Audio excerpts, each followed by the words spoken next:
Hapa jeshini wakikwambia ukate rasta unakata? Wakiniambia kwa sababu na mkataba na wakiniambia nikate rasta nitakata. Tabaki na upara.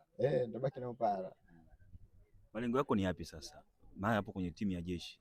Baada ya hapa labda kwa bwana kuwa kuruta. Kufanya nini? Chana boli. Hapana, malengo yangu ni kucheza zaidi, sio labda kwenda labda jeshini. Pia ni malengo, siwezi kusema sio malengo. Lakini malengo yangu mimi kutoka hapa kwenda juu zaidi, kucheza timu kubwa zaidi za juu hapa hata nje hapa, ni malengo yangu. Timu za juu zaidi hapa Tanzania ni timu gani na timu gani ambayo unasema bana mimi hii hapa ni ndoto yangu? Siwezi kusema ni timu gani hizo kubwa za juu, lakini zinajulikana. Kwa hiyo mimi timu zote tu kubwa za juu wakiona labda wanahitaji huduma yangu, nitaenda kupambana kama mchezaji, kwa sababu natafuta riski. So labda nipo JKT tu hapa nimeridhika, hapana. Kwa hiyo napambana kwamba hapa ili niende juu zaidi.